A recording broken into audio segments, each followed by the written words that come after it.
The second chair sat empty on Clyde Norris's porch for 3 full months before anyone in Harlan's Crossing even thought to ask him about it. And when old Pete Dunbar finally did, Clyde just shrugged and said he'd gotten tired of sitting alone and figured company might come eventually.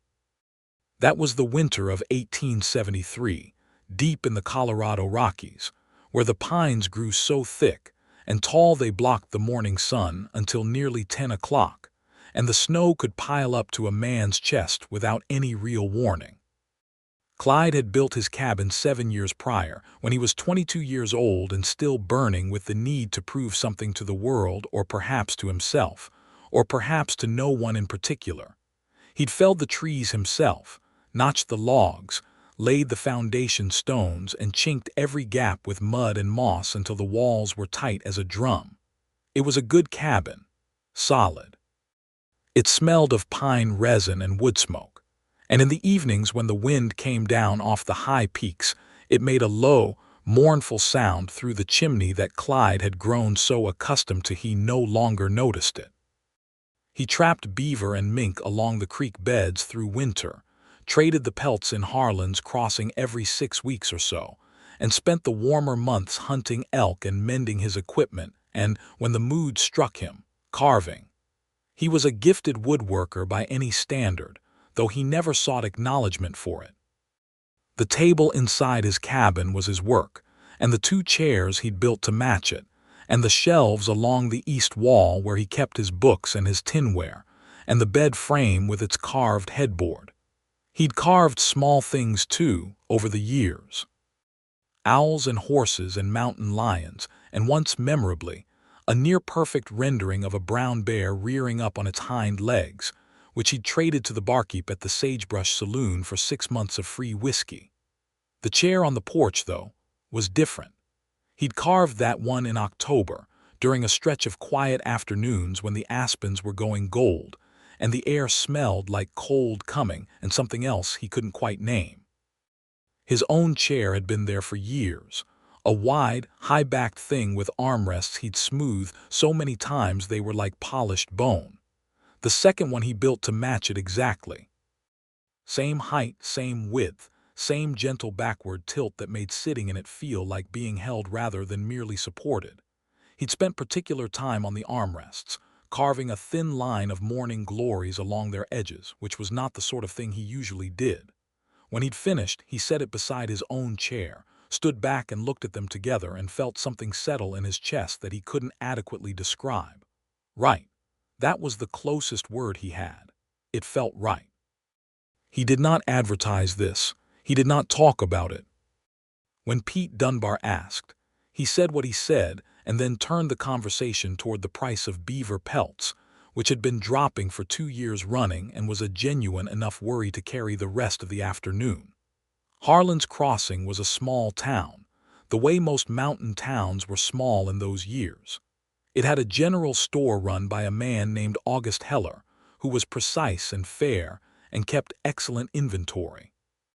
It had a livery and a blacksmith shop, a post office that doubled as the land office, the Sagebrush Saloon, a church that services were held in twice monthly when the traveling preacher could make it up the mountain road, and perhaps 60 permanent residents if you counted the families out on the homestead claims east of town.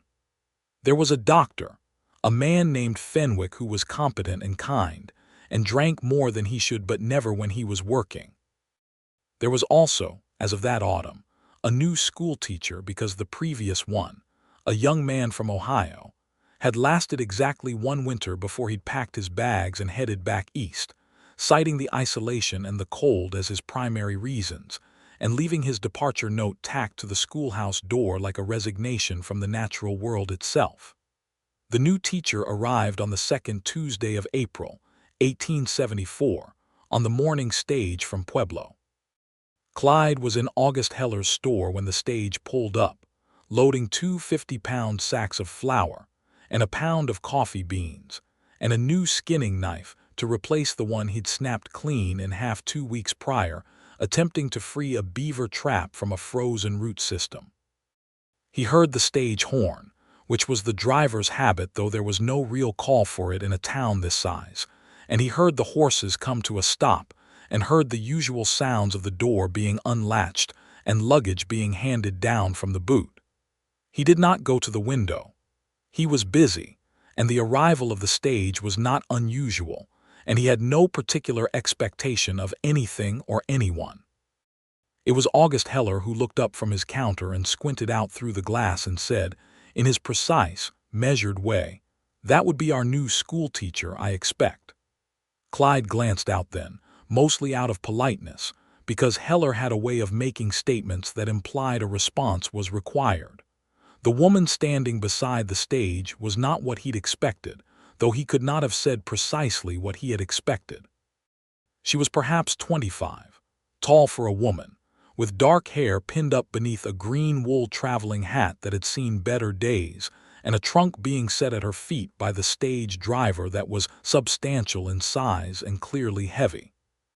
She was looking around the town with an expression that was not dismay, exactly, and not delight, but something more thoughtful than either. She was assessing. She stood in the thin April mountain air and assessed Harlan's crossing like she was deciding whether it was worth her time. He watched her for perhaps 4 seconds. Then he picked up his flour sacks and his other goods and settled his account with August Heller and left. He did not think about her again until that evening, when he sat alone in his chair on the porch, and the empty chair beside him caught the last of the daylight. Her name was Violet Merritt, and by the time Clyde heard it spoken aloud for the first time, it was already attached to a number of other details, because Harlan's crossing was small, and people in small towns collected information about newcomers the way children collected stones. She was from Abilene, Kansas. Her father had been a schoolteacher before her, which explained the profession. She'd been engaged once, to a man who had died of fever before they'd managed to marry, and she'd spent the year following that loss teaching in a town outside of Abilene before deciding to come west, because she wanted something new and different and honest, which was how someone in town put it, though Clyde suspected they were editorializing. He heard all of this on his next trip down to Harlan's Crossing in early May, when he came to trade his winter pelts and resupply for the warm months. He heard it from Dunbar, from the barkeep at the Sagebrush whose name was Eli, and from Mrs. Grantham, who ran a small boarding house on the east side of town and was currently housing Violet Merritt until a more permanent arrangement could be made. "She's wonderful with the children," Mrs. Grantham told him, while he was tying his horse at the rail outside her establishment for no particular reason except that she'd appeared on her porch and begun talking. "Firm but warm, if you take my meaning. Little Danny Heller was playing truant every other day before she came. He hasn't missed a session since." "Is that right?" Clyde said. "She's a real reader, too. Already been through half of August Heller's inventory of books, and she's put in an order for more from Denver." "Good for her," Clyde said. "She likes the mountains," Mrs. Grantham continued, with a particular tone that suggested this was surprising. "Most of the women we get up here, they want to go back down before the first snow. She told me she thinks they're the most beautiful thing she's ever seen. Said the sky looks bigger up here than it does on the plains." Clyde untied his horse and tied it again. "The sky is the same size everywhere, Mrs. Grantham." "You know what she meant," she said, and went inside. He met Violet Merritt in person 4 days later. On the morning he was preparing to head back up to his cabin, when he came to collect the last of his provisions from Heller's store and found her there already, standing at the counter with a list in her hand, discussing the arrival date of the books she'd ordered with August Heller, who was explaining, patiently and precisely, that Denver shipments came up the mountain road on the 1st and 3rd Monday of each month, weather and mud permitting. She turned when the bell above the door rang at Clyde's entrance, and he saw her face properly for the first time. She had dark brown eyes, the kind that looked almost black in certain light, and she had a directness to her gaze that he appreciated and also found unexpectedly disarming. There was nothing coy about how she looked at him. She simply looked. "Morning," he said. "Good morning," she said. August Heller performed the introduction with his characteristic efficiency. "Miss Merritt, this is Clyde Norris. He runs a trapline up on the north slope of Crestfall Mountain." "Mr. Norris, Miss Merritt is our new school teacher." "I heard," Clyde said. "Welcome to Harlan's Crossing." "Thank you," she said. "I'm told you're the one who carved the bear in the saloon, the rearing one over the back bar." He hadn't expected that. "I did, yeah. It's extraordinary work," she said simply, without flattery in it. "The proportions are perfect. The expression on its face is almost human." "Bears have expressions," he said. "Most people don't notice," she said. He didn't have an immediate response to that, which was unusual for him. He was not an especially social man, but he was not tongue-tied either. He'd lived alone in the mountains for 7 years and learned how to be comfortable in his own company. And that comfort had, somewhere along the way, translated into a kind of easy confidence in the company of others. He could speak plainly and listen well, and he didn't feel the need to fill silence with noise, which most people found either admirable or unsettling, depending on their own temperament. He collected his provisions and paid his account and said a general goodbye and left the store. He rode the 7 miles up to his cabin in the climbing May sunshine, stopping once to let his horse drink from a stream that was still running cold and fast with snowmelt.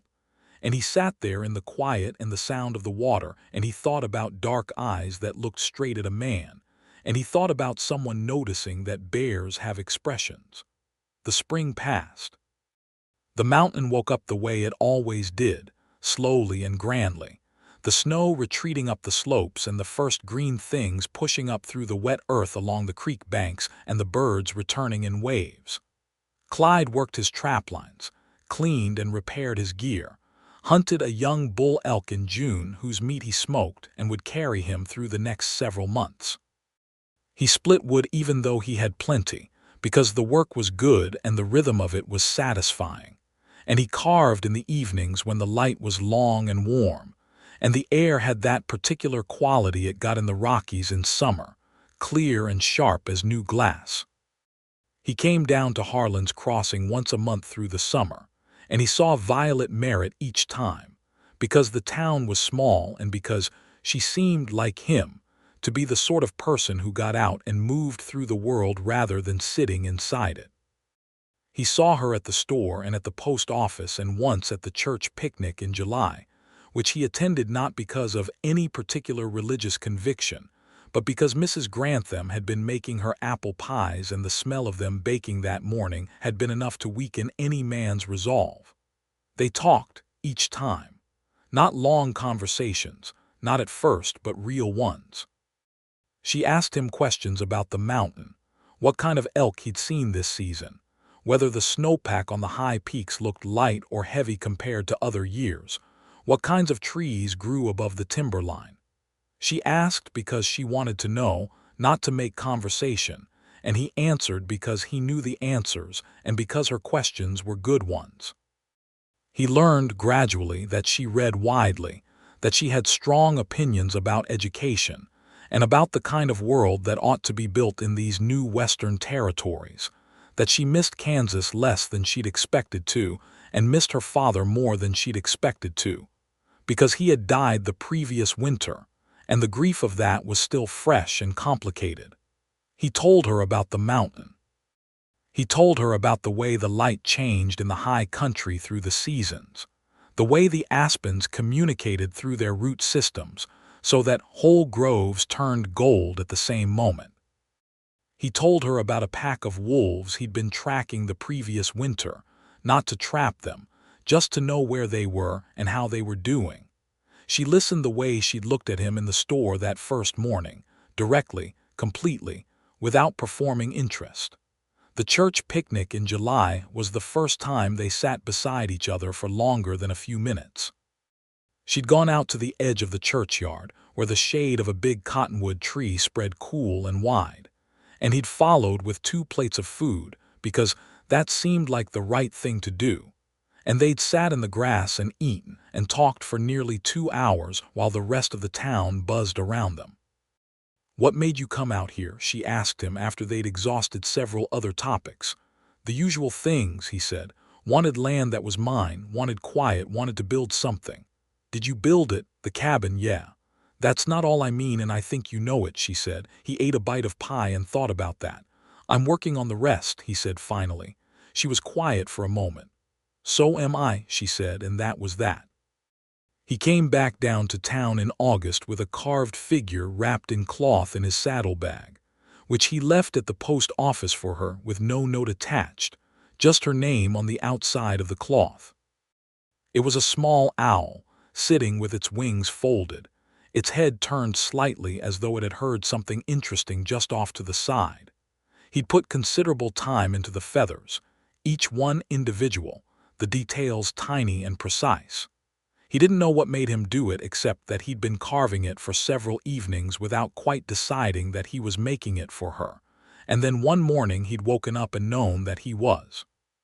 She sent a note back up to him with the next person heading north out of town, which happened to be old Pete Dunbar going to check his mining claim. Dunbar delivered it with a knowing smirk that Clyde ignored.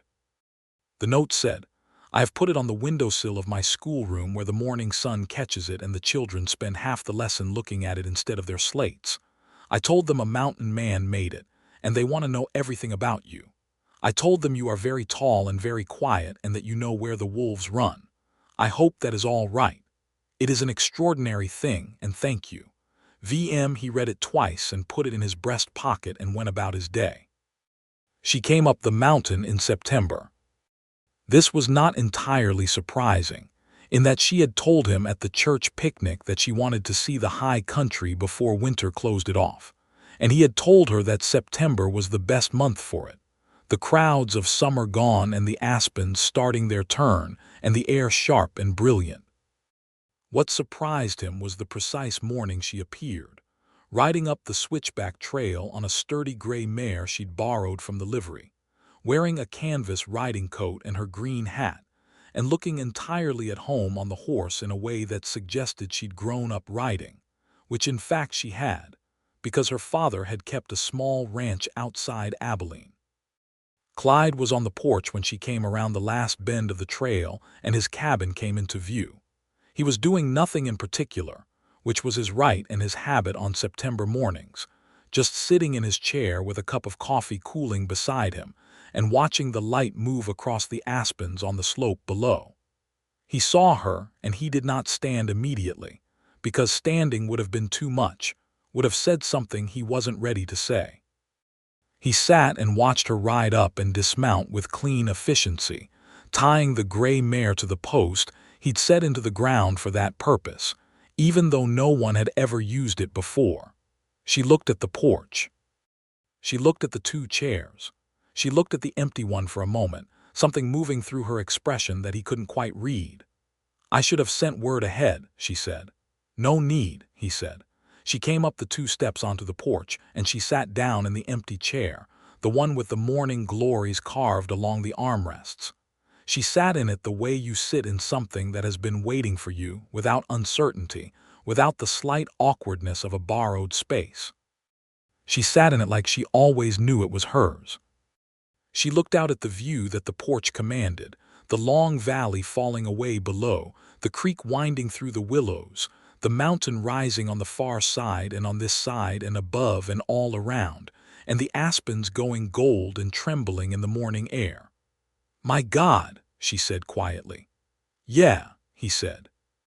He went inside and came back with another cup of coffee and handed it to her and sat down again, and they sat together in the 2 chairs and watched the aspens move in the wind and the light change on the slopes, and a hawk ride a thermal above the valley without speaking for perhaps 20 minutes, which was not uncomfortable silence but its opposite.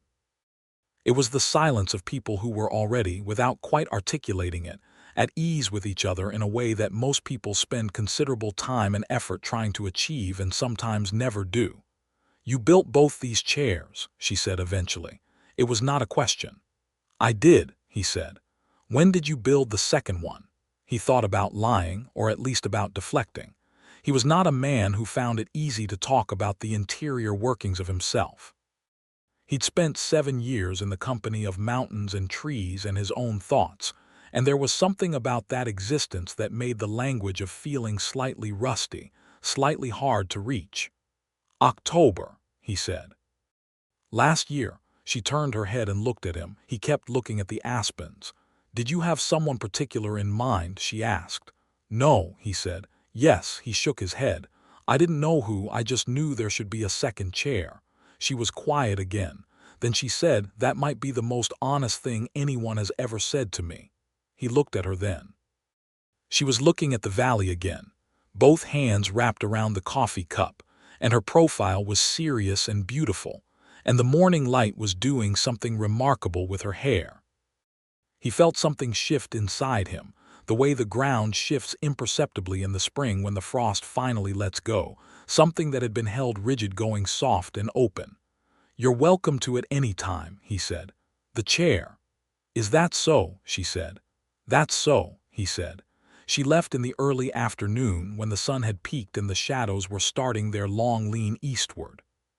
She thanked him for the coffee and for the morning, and he walked her to the gray mare, and she swung up into the saddle with that clean efficiency and looked down at him from the horse's back with those dark, direct eyes. I'll come back, she said. I know, he said, and he did. She came back the following Saturday, and the one after that, and by the third Saturday of October the pattern was established enough that he always had a second cup ready when he heard the horse on the trail. They talked about everything, the way people do when conversation is both the purpose of the meeting and something else entirely. She told him about her father, about growing up with a schoolteacher's salary and a schoolteacher's library, and a rich education in a modest house, about her mother who had died when Violet was 12, and whose absence had shaped her in ways she was still discovering. He told her about his own family, a father who had farmed in Tennessee and a mother who had loved music and a younger brother who'd gone to the war when they were both too young for it and hadn't come back. He did not usually talk about his brother. He found that with Violet he could. The trees finished their turn and the gold fell, and the first snow came in early November, a modest early snow that dusted the higher slopes and melted in the valley within a day. Violet came up one last time before the trail became genuinely impassable, riding through 2 inches of fresh snow that sat on the pines like white lace, and Clyde had the fire going inside and they sat at the table he'd made and drank coffee, and he showed her some of his current carving project, a larger piece, a mountain lion lying along a branch, one paw hanging, the head alert. She touched it gently, running her finger along the curve of the cat's back. How do you know what to carve? She asked. I don't usually decide, he said. I just take away everything that isn't what I'm carving. She looked up at him. Someone said that about sculpture. Probably, he said. It's true either way. She looked at him for a long moment. Clyde, she said, which was, he realized, the first time she'd used his name out loud, and the sound of it in her voice was something he filed away carefully like something worth keeping. Violet, he said. I'm going to tell you something and I need you to just let me tell it to you without saying anything until I'm done, she said. All right, he said. When I came up here the first time and saw the 2 chairs on that porch, she said, I knew. Not guessed, not hoped. I knew, with some part of me that is not the part that reasons things out. I knew that something important was happening, and that I was in the middle of it and that I was not afraid. She paused. I'm not a superstitious woman. I'm a practical woman who believes in education and evidence and hard work. And I am telling you that when I sat down in that chair I felt like I had been supposed to sit there, and that everything that has happened since feels like the same thing, like something that was supposed to happen. She stopped. That's all. He sat across the table from her and the fire popped in the hearth and the carved mountain lion lay between them on the table's surface. Your turn, she said. I built that chair in October, he said. A year ago October. I did not know who for. I just knew I was done sitting by myself. He looked at his hands, the wide, scarred, capable hands of a man who worked with them every day. I have not been a man who needed much company. I've been content up here. That is the truth. But there's content and there's full, and I knew last October they weren't the same thing. She was watching him. Every time you come up that trail, he said, I think to myself that this is what full feels like. The silence that followed was not empty, but was instead the opposite of empty, a silence so full of meaning that words would have been a reduction of it. Then she said, "I should start down before the light goes." "You should," he said. He helped her into her coat and walked her out and helped her up onto the gray mare in the cold November air with the snow on the pines all around them and the sky going pink above the ridge. And when she was settled in the saddle, she looked down at him and she said, "I'll write to you, through the winter." "And I'll write back," he said. "And in the spring," she said, "I'll come back up that trail. The chair will be there," he said. She rode down into the last of the day's light, and he stood on the porch and watched until he couldn't see her any more. And then he sat down in his chair and looked at the one beside it, the one with the morning glories on the armrests, and the feeling in his chest was so enormous and so unfamiliar and so exactly right that he didn't try to name it. He just let it be there. They wrote through the winter. Letters that began carefully and grew less careful as the weeks passed, the way frost begins at the edge of a window and spreads gradually toward the center. She wrote about the children and what she was teaching them, about the books that arrived from Denver and which ones she'd loved, and which ones she'd found wanting and why. She wrote about the injustice she observed in how the town treated the Ute families, who sometimes came down from the reservation to trade, how they were handled with a contempt and dismissal that made her furious, how she had on 2 occasions stepped between a local rancher named Grover Phelps and a Ute elder who was trying simply to conduct business, and how Phelps had looked at her like she'd lost her mind. She wrote that she didn't think she'd lost her mind, she thought she'd found it, and that the West was supposed to be a place where things could be better, not just a wider version of the same old cruelties. He wrote back about the wolves, who were having a good winter by the signs he'd found, and about the particular quality of February light on snow, which was different from January light and different again from March light, a fact most people never had the chance to notice. He wrote about the mountain lion carving, which he'd finished, and he described it to her in detail.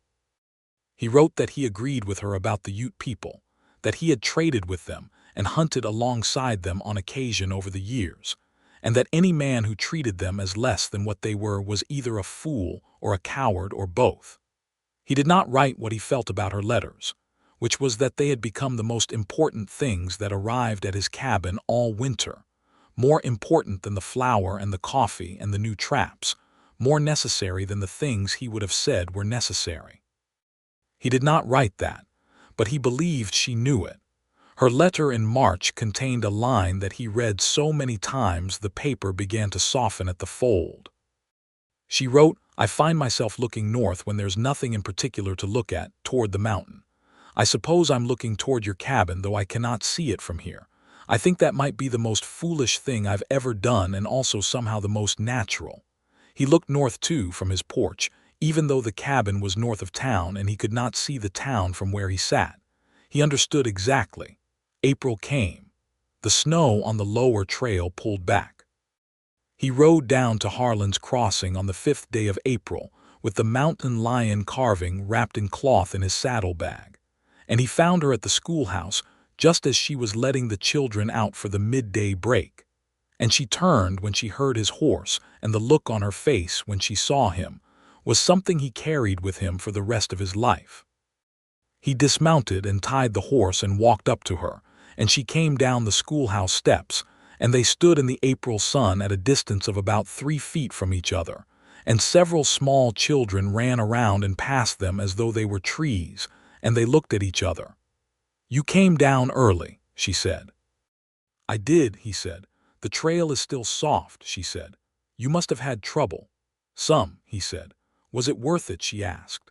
"Yes," he said without any hesitation, and he saw the color come up in her face. He gave her the mountain lion that afternoon at the store while she was picking up her mail, holding it out to her wrapped in its cloth and watching her unwrap it with careful hands. She looked at it for a long time, the lion on its branch, one paw hanging, the head alert and alive. "This belongs in a museum," she said. "It belongs wherever you put it," he said. She looked up at him. They were standing very close in the narrow aisle of August Heller's general store, with August Heller discreetly pretending to count inventory 3 shelves away. "Clyde," she said quietly. "Violet," he said. "I have been looking north all winter," she said. "I know," he said. "I've been looking south." She laughed at that, a short, bright, real laugh, and it was possibly the best sound he'd ever heard in his life. And he was a man who had heard wolves singing and wind in high pines and thunder breaking over the continental divide. He stayed in town 3 days, which was 2 more than he usually stayed. He ate dinner at Mrs.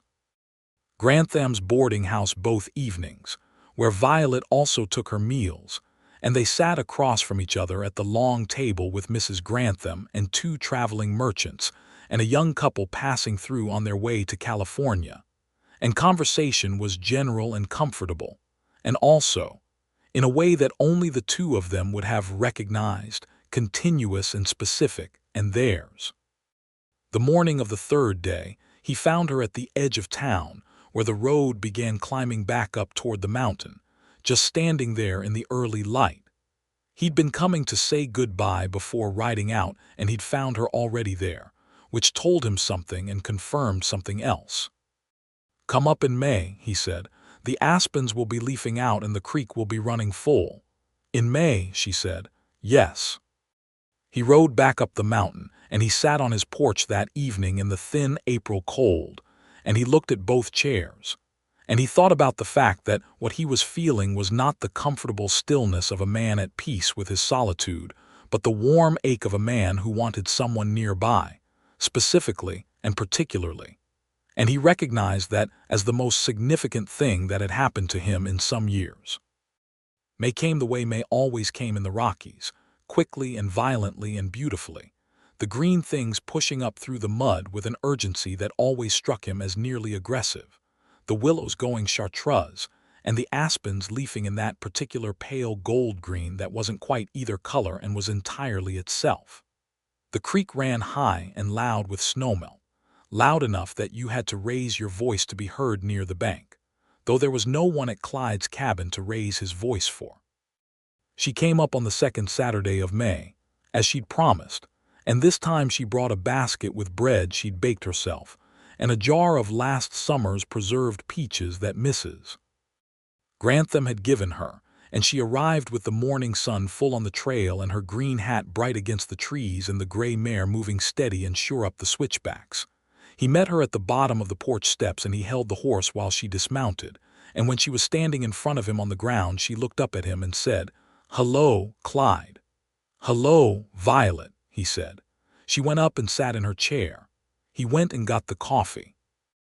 They sat together in the May morning and they ate bread and peaches and drank coffee and talked for 2 hours, and then he took her down to the creek, which she'd never seen at this volume, and she stood at the bank with her eyes wide at the sound and power of it, the gray-green water churning over the rocks and pulling at the willow roots, and she turned to him with her eyes bright and said something he couldn't hear over the noise of the water. He leaned toward her. "I said this is magnificent," she said, close to his ear, and the warmth of her breath was something he felt all the way through. "Yes," he said, close to hers. "It is." They stood very close beside the loud creek for a long moment, close enough that their shoulders were nearly touching, and then she turned and they were looking at each other from a distance of perhaps 8 inches, and the creek roared around them, and the aspens made that soft rattling sound above them, and the spring light fell on everything with equal generosity. He kissed her. It was not a complicated kiss or an uncertain one. It was careful and it was certain, and it was the most natural thing he'd done since walking out of Tennessee at 22 years old and pointing himself west. She kissed him back with the same quality of knowing, of something long decided on even if the decision had been unconscious, and they stood beside the loud creek with their eyes closed and the spring roaring all around them, and it was, he thought, exactly right. When they broke apart she looked at him seriously and said, "I did not come up here expecting that to happen." "No," he said. "But I'm not sorry," she said. "Neither am I," he said. "What do we do now?" she asked. "I've been thinking about that," he said. "Have you?" "Since October," he said. "Last October." She was quiet for a moment, looking at the creek. "What have you concluded?" He turned toward her and faced her directly, the way he'd noticed she always did when she was saying something important directly, without deflection, because she was honest by nature and found indirectness wasteful. "I think I want you to be here," he said. "Not just on Saturdays. I think I want you to come up this trail and stay." She looked at him steadily. "Are you asking me to marry you, Clyde Norris?" "I'm working up to it," he said, and she laughed again, that real, bright laugh. And it occurred to him that he'd spent 7 years building a cabin and a life that was good and solid and entirely sufficient, and that he now understood with perfect clarity that it had been incomplete. Not broken, not bad, incomplete. "Work faster," she said. "Violet Merritt," he said. "I built a chair on my porch a year and a half ago without knowing who it was for, and you sat down in it like you'd always known it was yours, and you were right, it was yours, it always was. Will you stay in it?" She looked at him for a long, full moment. The creek ran loud and cold and clear. Above them the aspens shook their new leaves in the May wind. "Yes," she said, "I will." They stood there in the sound of the creek and the wind, and he took her hand, and her hand was warm and capable and real. The summer of 1874 was one of the better ones Clyde could remember in his time on the mountain. Long, warm days with good light, enough rain to keep the pasture green, but not so much that the trails turned to mud rivers, the elk numerous and fat, and leaving clear sign through the high meadows. He went into town with more frequency than he had before, and she came up with frequency as well, and the two chairs on the porch accumulated the memories of long mornings and easy evenings, watching the valley, watching each other. They were married in the Harlan's Crossing Church on a Saturday in August, which was the next time the traveling preacher made it up the mountain road. The preacher's name was Abernathy, a thin, cheerful man from Indiana who performed the ceremony with genuine warmth and a certain pragmatic efficiency, given that he had 4 more stops on his circuit before sundown. Mrs. Grantham cried, which she had apparently predicted she would do and had prepared for with an extra handkerchief. August Heller stood up for Clyde as his nearest thing to a friend in town, which he did with the same precise, reliable quality he brought to all things. Pete Dunbar was there, still wearing his knowing smirk, which was now at least well-earned. Violet wore a dress of deep blue wool, the nicest thing she owned, and she had flowers in her hair that the children from the school had braided in that morning with a seriousness and deliberateness that had nearly undone her. She stood up in the small church in the August heat and looked at Clyde with those dark, direct eyes, and she said her vows in a clear voice that did not waver, and he said his in a voice that was quieter than usual, because something large was moving through him, and he did not entirely trust his volume control. After the ceremony there was food and some fiddle music and more celebration than the small town had produced in some years, because people in isolated places love a wedding with particular ferocity. It reminds them of the basic human things that make the difficulty worthwhile. Violet Norris came up the mountain trail for the last time as a visitor on a Sunday in late August, with her trunk strapped to a pack mule that she led behind the gray mare, and when she came around the final bend and the cabin came into view, she stopped the mare and looked at it for a full minute. Clyde watched from the porch. "Home," she said at last, to herself, but loudly enough for him to hear. "Home," he agreed. She settled in with a naturalness that still, months later, could stop him in the middle of a task and make him simply stand and appreciate it. She hung curtains, blue ones, in the windows. She organized his library of 8 books with her collection of considerably more than 8 books, and the result was 2 full shelves and a happiness in the cabin that had been abstract before and became concrete. She planted a kitchen garden along the south wall of the cabin, a small one, ambitious in its variety, full of things she'd gotten seeds for from August Heller's catalog, tomatoes and beans and squash and herbs that she tended with the same serious attention she gave everything. She continued teaching at the schoolhouse, riding the 7 miles down and 7 miles back 3 days a week, which she found manageable and exhilarating, and which Clyde found a test of his equanimity, because the trail had its dangers, though he was careful not to express this in a way that sounded like he was trying to limit her. He did not try to limit her. He understood, somewhere in the deep part of himself that had always been honest if not always vocal, that the directness and the independence and the courage of her convictions were not things she did despite who she was but because of who she was, and that they were precisely what had drawn him. A man couldn't love the wind, he thought, and then spend all his time trying to close the windows. She had a confrontation with Grover Phelps in October. Phelps was a rancher who had been in the area longer than most, a broad, hard-handed man with a loud voice and a deep conviction in the rightness of his own opinions. He'd been treating the Ute traders with contempt since before Violet arrived, and after she'd stepped in twice during the previous year, the situation had developed a low, steady tension.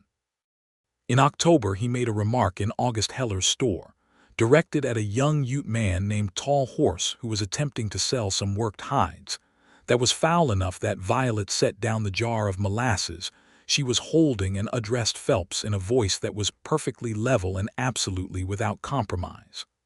Clyde was not there for the exchange, but August Heller told him about it in full detail later, with undisguised admiration.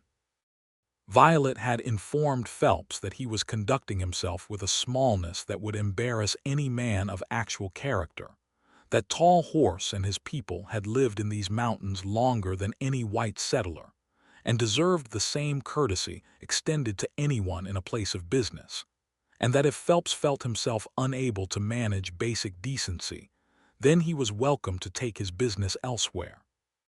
Phelps had gone red and sputtered and finally left without making his purchase, which in Heller's precise estimation was a loss of approximately $3 in goods for the store, but a gain of considerable moral clarity for the premises. When Clyde heard this, he laughed, and then he thought about it seriously, and he knew that she was right and that what she'd done had taken genuine courage, because Phelps was not a small man and his temper was not small either. He told her that evening, sitting at the table after supper. "August Heller told you," she said. "He did, in detail, with admiration." She looked out the window at the dark trees. "Phelps will hold a grudge." "Probably," Clyde said. "It doesn't change what needed saying." "No," he said. "It doesn't." He looked at her across the table, this woman who had ridden 7 miles through October to do her job and who came home and made supper, and had stood up in a store to a loud-voiced rancher without anyone asking her to. "I'm proud of you, Violet." She looked at him quickly, like the words had surprised her, even though they shouldn't have. "Thank you," she said quietly. He reached across the table and covered her hand with his, and she turned her hand over and took his, and they sat like that in the lamplight while the wind came down off the high country with its low sound through the chimney. Phelps tried, 2 weeks later, to make trouble in a more direct way. He came up the mountain trail on a Wednesday morning when he knew Clyde was out checking his traplines, which Clyde knew from Heller later, meaning Phelps had been paying attention to Clyde's patterns in a way that suggested premeditation. Violet heard the horse on the trail and went to the window and saw Phelps dismounting at the bottom of the porch steps. She went to the door. "Mr. Norris is not home," she said through the door. "I didn't come for Norris," Phelps said. His voice had that particular quality of a man who was working himself up to something. "I came to tell you that you do well to mind your own business in matters that don't concern you." She opened the door. She stood in the doorframe with her arms crossed and she looked at him. Phelps was large, maybe 40, with a face reddened by outdoor work and outdoor drinking. He had not expected her to open the door. "I carry my father's rifle and I know how to use it," she said, "and I suggest you remove yourself from my property." There was a long moment. Phelps was reading her face the way men sometimes read faces to see if a threat is real. Whatever he read apparently satisfied him that it was, because he shifted his weight and made a dismissive sound and got back on his horse. He didn't come up the mountain again. When Clyde came home that evening and she told him what had happened, He stood very still for a moment and then sat down at the table and looked at the surface of it. The feeling in his chest was dense and complicated, a man's fear for someone he loved mixing with a man's knowledge that the person he loved had handled it herself, completely and correctly. "You're all right," he said. "I'm perfectly fine," she said, not dismissively but simply. He was testing whether I'd be frightened. I wasn't. "I know," he said. He looked up at her. "I'm glad you're not the kind of person who frightens easy. I'm also going to speak to Phelps myself." She started to say something. He held up a hand. "Not to correct what you did," he said. "Not to talk over you. To make it clear man to man that his grievance is with me now too and that I am harder to discourage than he might like." He paused. "Is that all right with you?" She considered him. "That's all right with me," she said. He spoke to Phelps the following week in the Sagebrush Saloon in a conversation that was quiet and brief and entirely unambiguous. Phelps left it looking like a man who had reevaluated a situation and found the numbers not in his favor. He did not trouble Violet again.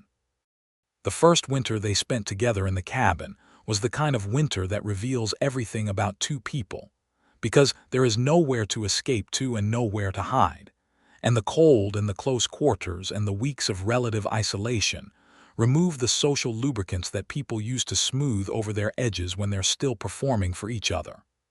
What they found, both of them, was that the edges weren't particularly sharp, and that the close quarters were not a hardship but a gift.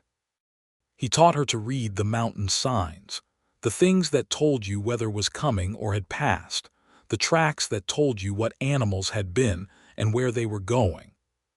She read him passages from her books in the evenings, by the fire, and he found that hearing a book was different from reading it, that her voice and her choices about what to read aloud changed what the words did. They cooked together, which turned out to be a genuine pleasure rather than a negotiated division of labor, because both of them liked the work and had opinions about it, and could disagree about whether the stew needed more salt without it becoming anything larger than a disagreement about stew. In February, she told him, she was expecting their child, sitting across from him at the table in the lamplight with her hands folded in front of her, and her expression combining happiness and nervousness in a proportion that seemed to him perfectly right. He sat completely still for a full 5 seconds, which she later told him was a terrifying 5 seconds, and then he stood up so quickly the chair scraped back on the floor and went around the table to her, and she stood and he held her carefully like something he was afraid of breaking, and then she said, "I'm not fragile, Clyde," and he laughed and held her properly. "A baby," he said. "Yes," she said. "In September, I think." He pulled back and looked at her face. "Are you frightened?" "Yes," she said directly. "Are you?" "Yes," he said. "Good," she said. "I wouldn't trust a person who wasn't." Spring came again, the green violence of it, the creek thundering, the aspens going that pale gold green. Violet rode down to teach through April and May and into June, when the mountain trail was dry and easy, and stopped when the summer heat made the riding difficult and her growing belly made the horse uncomfortable. Dr. Fenwick came up twice to check on her, which Clyde had arranged by going down to town personally, and asking the doctor in a way that left no room for a negative answer. And Fenwick reported that she was healthy and strong, and that everything was proceeding as it should. In the evenings of that summer they sat on the porch in their 2 chairs, and Violet's hand sometimes moved to rest on her belly, and the valley below was full of summer sound, the insects and the birds in the creek running quieter now in July, and Clyde would look at her and feel that fullness again, that complete, exact, specific fullness. "What are we going to name him?" he asked one evening. "It might be a girl," she said. "It might be," he said, "but I've got a feeling." "You've got a feeling," she said and smiled. "My mother's father was named Thomas," he said. "Thomas Norris. He was a good man." "Thomas," she said, trying it. "Thomas Norris." "If it's a girl," he said, "I want you to choose." "Then we need to think of another name too," she said, "just in case your feeling is wrong." "My feelings are usually right," he said. "They were right about the chair," she said. He looked at her. She was looking at the valley, smiling slightly, comfortable in the chair that had been hers from before she knew it, her hand resting on the life they'd made together, the summer evening spreading out before them like a promise kept. Thomas Clyde Norris came into the world on the 14th of September, 1875, in a labor that was long and difficult and tested everyone in the room, which was Clyde, who had positioned himself to be useful and ended up mostly trying not to show his terror, and Dr. Fenwick, who showed up the night before with his bag and his quiet competence and a flask of whiskey that he and Clyde shared in the kitchen during the hours of waiting, and Mrs. Grantham, who had made the trip up the mountain road because she had attended more births than the doctor and they both knew it. Thomas arrived just as the first light was coming over the eastern ridge, loudly and with an expression of profound outrage, and he was healthy and complete and weighed 8 pounds and 4 ounces by Fenwick's small scale. Clyde was allowed into the bedroom when it was over, and he sat on the edge of the bed and looked at his wife, who was exhausted in the deep-down way of people who have done something enormous, and at his son, who was red-faced and already quieter, wrapped in the flannel blanket Mrs. Grantham had brought. "Hello, Thomas," Clyde said. The baby turned his head slightly, and Violet laughed very softly, and outside the September light was coming over the mountain, and the aspens were beginning to turn, and Clyde thought that this was what it was to have built something real. Thomas was a sturdy, curious child. He had Violet's dark eyes and Clyde's broad hands, and a temperament that combined her directness with his quiet in ways that produced a person who was, from very early on, clearly himself and no one else. He learned to walk in the cabin's main room, pulling himself up on the furniture that Clyde had built, and his first clear word was not the expected one but was instead tree, spoken on a morning when Violet was holding him at the window, and a gust of wind had set the aspens moving outside. He grew. The years accumulated, the way they do in the mountains, marked not by calendars primarily but by seasons and signs. The elk came through on the same routes each fall, reliable as the aspens turning. The creek rose in May and quieted in August. The wolves ran the high ridges in winter, and sometimes their voices came down to the cabin at night, and Thomas, getting older, would lie in his bed and listen with his eyes wide and unafraid. The school in Harlan's Crossing grew. Violet's reputation reached the larger towns below, and the district sent 2 more teachers, young women both, who she trained and guided with the same serious attention she gave everything. She fought for better school books and got them. She fought for a proper schoolhouse building to replace the deteriorating one, and got that too, in 1878, a real building with glass windows and a proper floor. She continued her habit of standing up when the Ute traders were treated with contempt, and by 1879 there were several townspeople who had learned to follow her example, which she never asked for but accepted as the thing most worth having accomplished. Clyde's carving grew in reputation. He had never sought it, but pieces he'd made found their way down the mountain and to people who recognized what they were, and by 1877 he'd received 3 commissions from as far away as Denver, which he fulfilled without enthusiasm but without complaint, because the money helped, and because the work was always interesting regardless of who it was for. The piece he was most proud of was not sold to anyone. It sat on the mantelpiece above the fireplace in the cabin, a carving of 2 chairs side by side, small enough to fit in 2 cupped hands, detailed enough that the morning glories on the armrests were visible if you looked closely. He had made it the winter after their wedding, in the long evenings while Violet read aloud and the fire burned and the wind came down off the mountain, and he had placed it on the mantelpiece, and she had seen it, and she had looked at it for a long time, and then looked at him and said nothing, which was the right thing to say. Thomas was 4 years old when Violet told Clyde she was expecting again. They were on the porch in the evening, the spring of 1879, the aspens leafing, the creek running loud. Thomas was in the cabin behind them, already put to bed, making the small sounds of a child fighting sleep and losing. She told him, and he looked at her, and he thought about the first time she'd told him and how he'd sat still for 5 seconds and frightened her, and this time he reached over and took her hand immediately. September again, he said. October, maybe, she said. Thomas is going to be impossible about this, he said. He'll want it to be a brother and it might be a girl. Or it might be a brother, she said, and he'll want it to be a girl. Either way, he'll have opinions, Clyde said. He gets that from his mother, Violet said.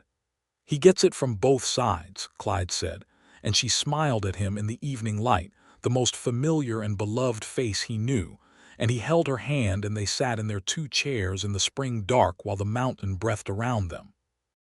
Their second child, Clara Rose Norris, arrived in October of 1879, smaller than Thomas had been and quieter from the first moment, which Thomas found immediately suspicious and subsequently fascinating. She had Clyde's gray eyes and Violet's directness, and a disposition that was, from very early on, stubborn and serene in equal measure. Thomas watched her with the complicated attention of a firstborn whose world has been rearranged, and settled into his role as older brother with a seriousness that made both Clyde and Violet hide their smiles. The years settled into the deep rhythm of a life fully established. The cabin, which Clyde had added onto when Thomas was 2, a bedroom off the back and a larger kitchen, felt exactly the right size now with 4 people in it. The garden along the south wall grew more ambitious each summer, Violet's knowledge of what would thrive at altitude improving with each season. The bookshelves were full twice over, and stacks of books occupied the surfaces of things in a way that Clyde had come to understand was simply part of the environment, like the trees outside, necessary and right.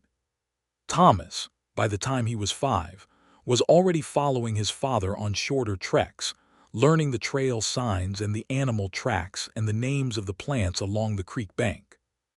He had inherited Clyde's hands and Violet's questions, which was a combination that Clyde found delightful to watch develop, the boy picking up a stone or a feather or a track and examining it with precise, serious attention, then turning to his father with questions that required real answers.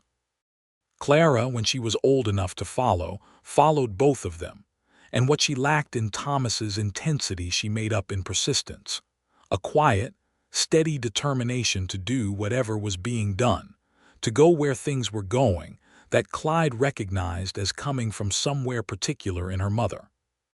One evening in the fall of 1881, when Thomas was 6 and Clara was 2, Clyde was on the porch after supper in the low evening light and Violet came out and sat in her chair, and the 2 of them were quiet together while the valley went dark below them, the way they had been quiet together hundreds of times before, in all weathers and moods and seasons. "Do you remember what you said to me that first time I came up here?" she asked. He thought. "I said you were welcome to it any time, the chair." "I thought about that for weeks afterward," she said. "I thought what a strange thing to say, what a very quiet, very careful, very enormous thing to say." "I wasn't ready to say the other things yet," he said. "What were the other things?" He looked at her. She was 40 or nearly. The lamplight from inside the cabin was coming through the window and falling on her face, and the years were in her face the way the years were in the wood of a great tree, not a diminishment but an accumulation, every season visible and right. "The other things," he said, "were everything that came after." She looked at him in the mountain dark. "Clyde Norris," she said. "Violet Norris," he said. "I am going to tell you something," she said. "All right," he said. "This is the only life I would have wanted," she said. "This specific one, not a version of it where I'd chosen differently or ended up somewhere else. This one."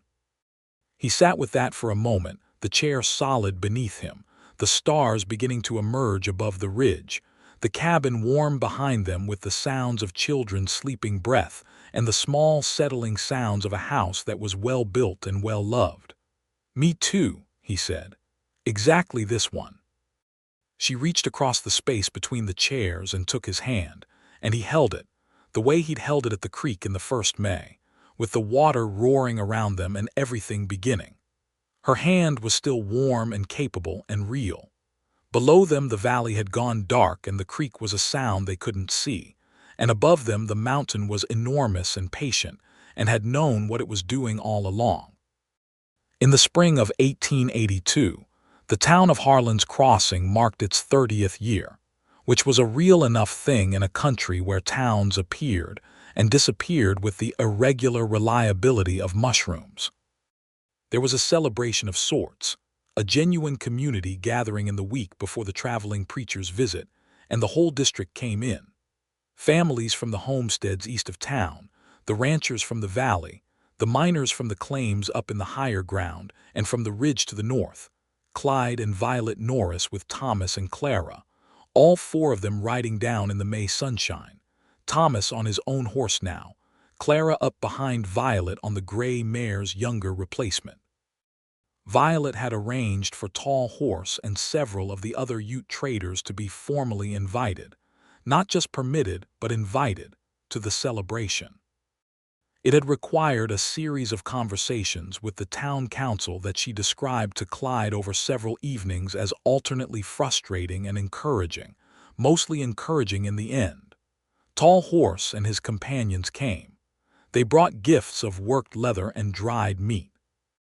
They were received with the dignity that had been too long in coming, and that Violet had helped create space for, not by herself, not the work of one person, but with her particular combination of directness and patience as a consistent starting point. At the celebration, while the fiddle music was playing and the food was being distributed, and the general warmth of community was doing what it always does when people let it, Pete Dunbar found Clyde near the edge of the churchyard. Dunbar was older now, moving slower, the mining claim long since petered out and his life reduced to simpler things. He stood beside Clyde and they watched the gathering, the children running, the women talking, Violet across the yard in animated conversation with the schoolteacher she'd trained most recently, a young woman from Ohio named Harper. "You remember," Dunbar said, "when I asked you about that second chair? Oh, must be 8 years ago now." "I remember," Clyde said. "You told me you'd gotten tired of sitting alone," Dunbar said. "That's what I told you," Clyde said. Dunbar looked across the yard at Violet. "You knew, though, didn't you, some part of you?" Clyde considered that honestly. "I knew there was a reason I was making the chair," he said. "I didn't know yet who the reason was." Dunbar made a satisfied sound. "Worked out all right," he said. "Better than all right," Clyde said. Thomas, 6 years old and running with the pack of children who had formed the usual self-organized chaos of the young, stopped at some point beside his father's leg and looked up at him. He had Violet's eyes, dark and direct, in Clyde's face, which was its own kind of astonishment every time he looked at the boy. "Papa," Thomas said, "is it true you made a chair for Mama before you knew her?" Clyde looked down at his son. "Who told you that?" "Mama," Thomas said. "Then it's true," Clyde said. Thomas thought about this with the concentrated seriousness he brought to things worth thinking about. "How did you know you needed to make it?" Clyde squatted down to be at eye level with his son. The fiddle music was playing behind them and the mountain spring was doing all the things mountain springs do, the air sharp and clear and full of green. "I didn't know," he said. "I just listened to the part of me that understood something my head hadn't figured out yet." Thomas looked at him for a moment, then nodded slowly, as though this was a satisfactory answer, and ran back to the other children. Clyde stood up and Violet appeared at his elbow, having crossed the yard while his attention was on their son. "What did he ask you?" she said. "How I knew to make the chair before I knew you," he said. She was quiet for a moment, looking at Thomas tearing across the churchyard with the other children, his feet raising small puffs of dust. "What did you tell him?" "The truth," he said. "That I listened to the part of me that knew before my head caught up." She slipped her hand into the crook of his arm. "That's a good answer," she said. "I've had 8 years to work on it," he said. She laughed, and the sound of it was still what it had always been, real and bright and the best thing. The years continued to accumulate. Thomas grew into himself steadily. A serious, capable boy who could read tracks and identify every tree on the mountain, and who read books with his mother's intensity, and who built his first small carved figure, a rough horse, at age 7, holding the knife with his father's grip and his mother's patience. Clyde helped him but did not do it for him, and the horse was rough and imperfect, and Thomas placed it on the windowsill of his room with the serious satisfaction of someone who has made a real thing. Clara walked the mountain trails with her father and her brother from the time she could keep up, and she kept up sooner than anyone expected. She had, Violet said, a conversation with every creature she encountered, and while the creatures did not verbally respond, they also did not generally run, which suggested something was being communicated. She could sit still for long periods beside a creek or in a meadow with a patience that exceeded most adults, watching, and what she saw she could describe with a precision and a warmth that reminded Clyde every time of the woman her mother was. He thought about that often, in the evenings on the porch, in the mornings when he came out to find the valley below already full of light. How everything grew from everything else. How the chair he'd built in an October he could no longer precisely picture had been the beginning of all of this. Thomas and Clara and the books on the shelves and the garden along the south wall and the sound of his wife's voice reading in the evenings. And that the chair had been waiting, and that she had sat down in it like she always knew it was hers. And she had been right. It always had been. It always would be.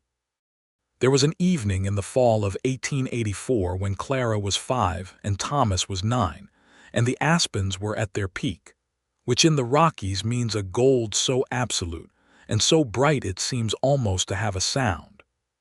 Clyde had come home from checking his lines in the high country, which he still ran though the trade was not what it had been, mostly for habit and for the excuse to be in the high country in fall.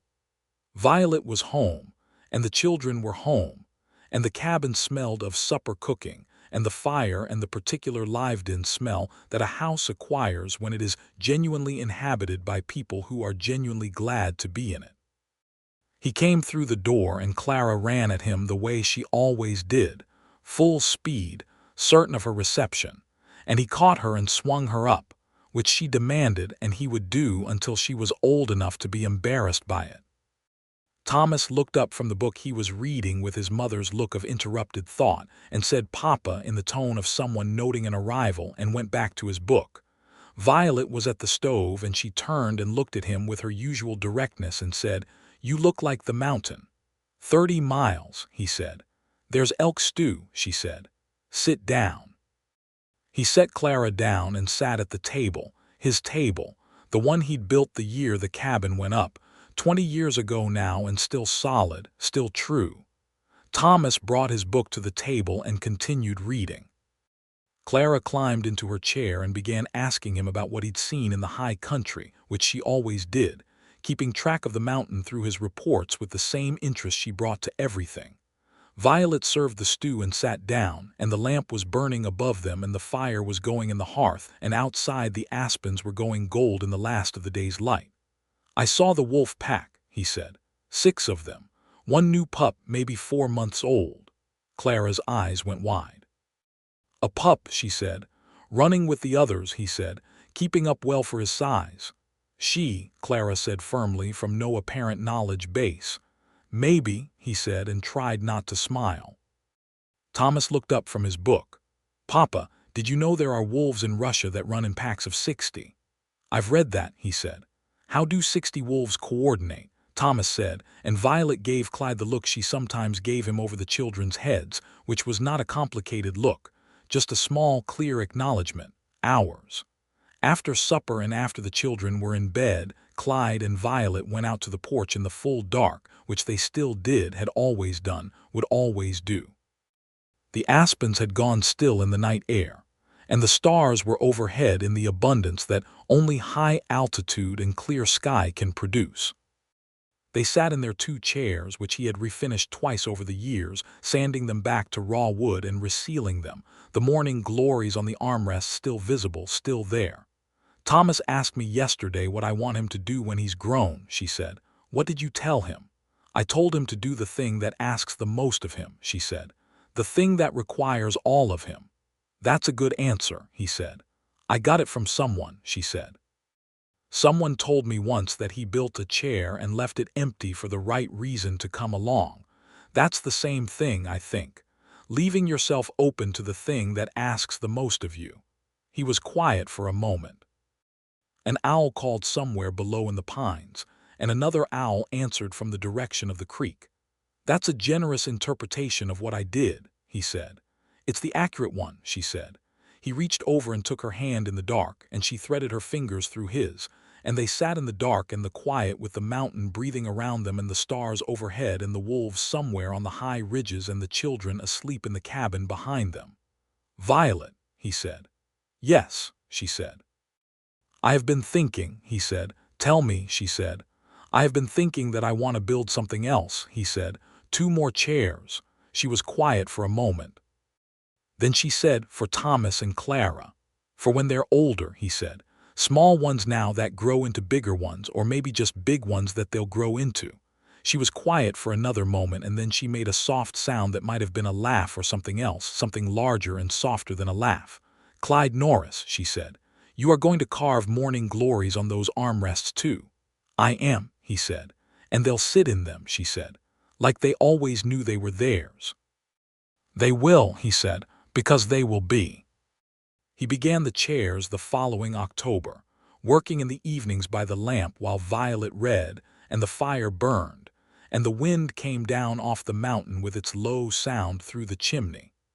Thomas watched him work with serious attention, asking questions about the grain of the wood and the sharpness of the tools, and why certain cuts were made at certain angles. Clara watched too, but what she watched was not the technique, but the thing coming into being, the way the wood became a chair, the way something that had been nothing in particular became something that mattered. He made the chairs slightly larger than necessary, knowing that children grow and that a chair built for a child of 9 or 6 will be too small at 12 and 15. He carved morning glories along the armrests, identical to the ones on the chairs he'd made for himself, and for Violet, the same pattern, the same careful precision of the individual petals. When they were done, he set all 4 chairs on the porch and stood back and looked at them, and then he called Violet out and then the children, and they all stood on the porch and looked at the 4 chairs in a row. Thomas sat in his immediately, the way his mother had sat in hers all those years ago, with the certainty of ownership. Clara walked around hers twice, examined the armrests closely with her fingers, sat down, stood up, sat down again, and declared it perfect, which it was. They all sat on the porch in their 4 chairs, and the mountain was in front of them, and the aspens were gold, and the creek was making its fall sound, lower and quieter than in the spring, a settled, steady sound. Violet looked at him across the row of chairs, across the children between them, and her expression was everything it had ever been, direct and warm and certain and alive. "You did it again," she said. "What's that?" he said. "Built the chairs before you knew exactly what they were for," she said, "and had them ready." He thought about that. Thomas was looking out at the valley.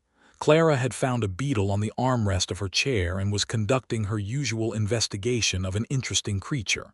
The mountain was doing what the mountain always did, existing absolutely, indifferent and magnificent.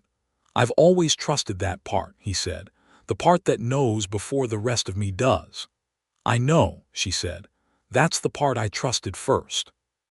He looked at her, his wife, the woman who had ridden up a mountain trail one September morning and sat down in a chair that had been waiting for her, who had ridden up every Saturday after that and written letters through a winter, and said yes in the spring by the loud creek, and built a life with him over 10 years that was as solid and true and well-fitted as anything he'd ever made with his hands.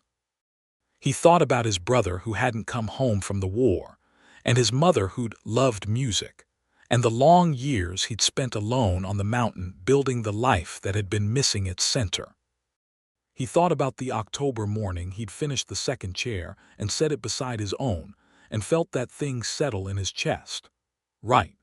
He thought about her face when she came around the last bend and saw the cabin for the first time, and the way she'd sat down in the chair like she'd always known it was hers, because it always had been.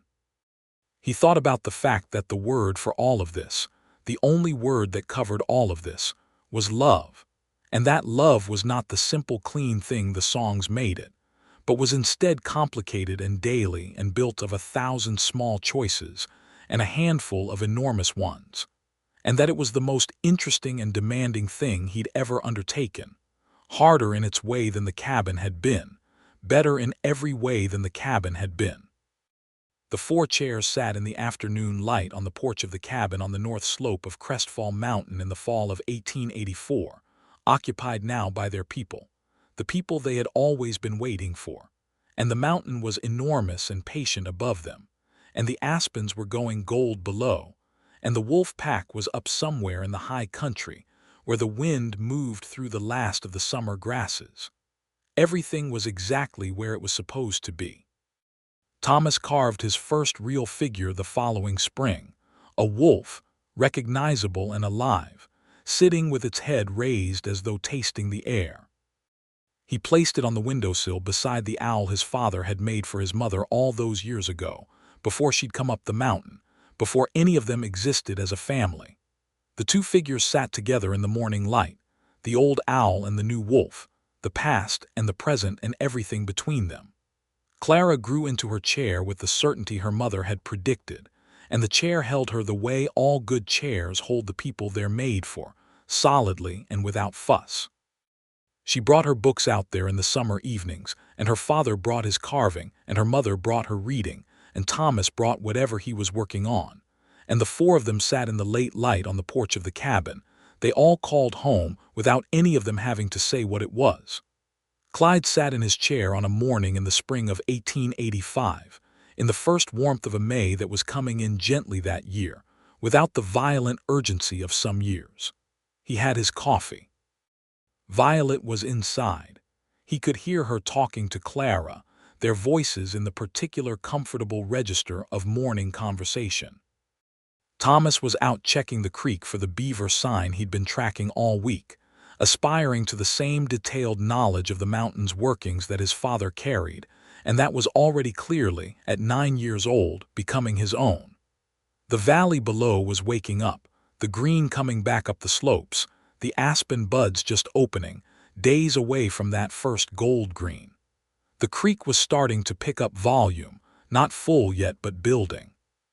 Somewhere up on the high ridge, something that might have been a wolf was moving through the pines. He heard Violet step on the porch, and she came out and sat in her chair, the one with the morning glories, and she had her own coffee, and she sat with the ease of 1,000 mornings in this chair. "Clara wants to know if she can ride down to town with you next week," she said. "She can," he said. "She wants to tell August Heller personally that she'd like him to order a particular book." "What book?" "Something about birds," Violet said. "An illustrated guide. She wants to identify every bird she sees this summer." "Good plan," he said.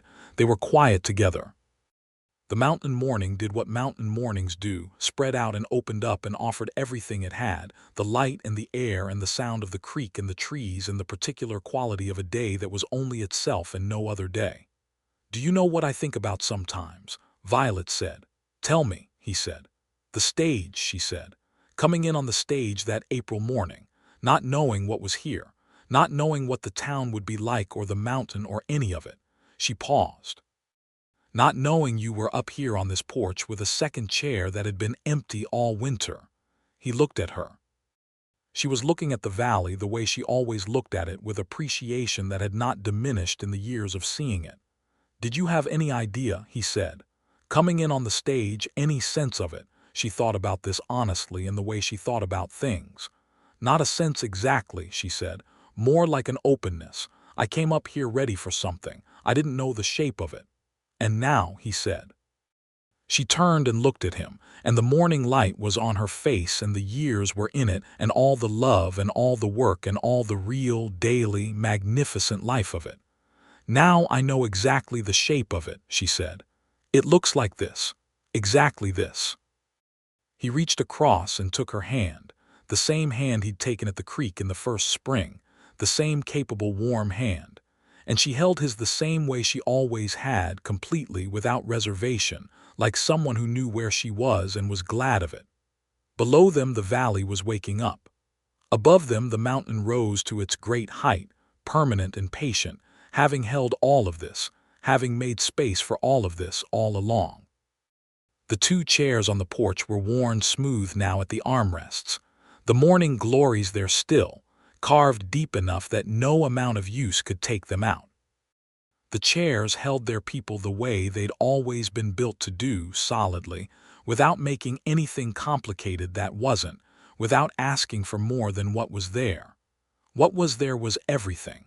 What was there was the whole of it.